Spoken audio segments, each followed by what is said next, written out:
Hey guys, Music Man here, back with another Identity V video. In this video I'm going to be showing you one of the hunters I've been experimenting with recently, which is the Feaster. So without further ado, let's get into the video.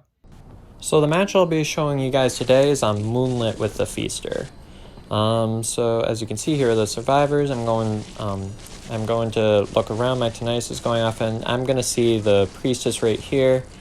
One thing I noticed is that his early game isn't absolutely amazing because it takes so long for the first tentacles to charge up, which is most of his ability anyway, but I think he makes up for it in his range, and if you can have Blink or another gap closer somewhere around there, I think that I think that you'll be able to get the first down with relative ease if you get used to using like Blink. So I would say, just as a recommendation, early game, use your tentacles conservatively. Only use them to block off kiting paths, really. Or because if you end up saving them until after your first down, you can actually use them to camp more effectively. So one thing that you want to do with Feaster, as far as I can tell right now, is you want to lead them into areas where they're going to want to try to tight kite you. Just because the tentacle is just super hard counter tight kiting, because you can just place one there and then you have the survivor pinned. You can get a lot of interesting downs that way just by pinning the survivor between a tentacle and yourself. And a lot of Feasters actually only try to go for the tentacle hits, but sometimes forget that they can also hit by themselves as well. But one thing that makes Feaster really stand out is how powerful his camping is. Now, I don't do very good on this camp because there were two survivors going for the rescue, but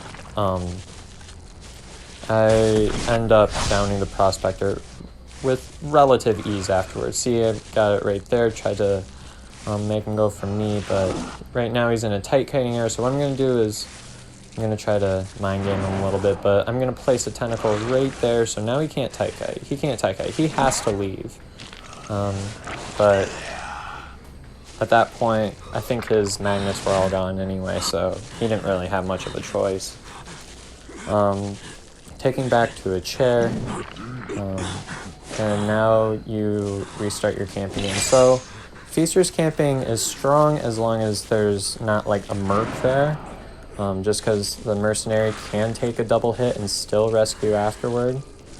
But that makes it a pain. And look at this. I get a really satisfying terror shock there.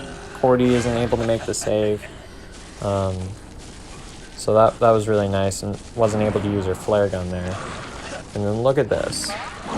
Hit the dock once, and now she's running away, and now the Prospector's down. See, you can get a single hit there. And another thing that's nice is that the tentacles also cancel the rescue animation. So if they're in the process of rescuing the survivor and you hit them with a tentacle, it cancels that rescue animation. So then they have to try to go for another save. But sometimes if survivors will try to do that, you can get a really easy terror shock there.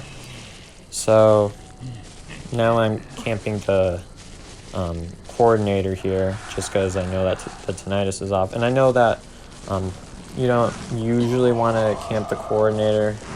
I should have been trying to keep more than one tentacle up at a given time, but I end up hitting the dock there with a tentacle, and then she's going back to a tight kiting area, which is, as I told you, it's not really a good area for survivors to be. But right now she's trying to transition. There's not really a good area to transition to right here. I would say probably try to get to Carnival, but I end up using my Blink as a gap closer and end up getting the easy down. So now I'm taking the coordinator here. And for the longest time, I thought she was dead on chair. I didn't bother to look at the icon to see that she was still there, but see, I end up leaving the chair. Look, I don't even see that she's still there. I thought she was just out, but I guess not. I was going for the super portal, but I was like, wait a minute, she's still there. I have to camp. So I'm going to place a couple tentacles here, Now this is my... this, I think, is game-breaking for Feaster. Place a second tentacle there. You can use the Nightmare Gaze. Now, the Nightmare Gaze allows you to hit the... send the tentacles at them with no cooldown. So I was able to go back-to-back tentacles to down the dock right there. So now, Doctor's on chair. I'm gonna go around, try to break the super portal there, because I don't want that to become a nuisance. But you saw how the Nightmare Gaze is actually just an absolutely godly camping tool. So it'll be interesting to see how that impacts my gameplay. But yeah, I'd say a tip for the Feaster: place just a bunch of tentacles around the chair if you can. Nightmare Gaze them, and then if they get close to the chair, just start spamming. Just start spamming that button. And now it's pretty evident they're not gonna come to save the dock. So right here I'm just kind of looking for Hatch, but yeah, just a few ending notes. You need to make sure that you have a gap closer for your early game. You gotta make sure that you're camping the survivors, since camping is the strongest part about Feaster, since he can get relative ease double hits. I'd say that his camping is probably on par with like Axe Boy and Violinist. Yeah, that's about what I have to say about that. He's an extremely powerful hunter, and I'm thinking of actually using him as like a second main to my Bloody Queen.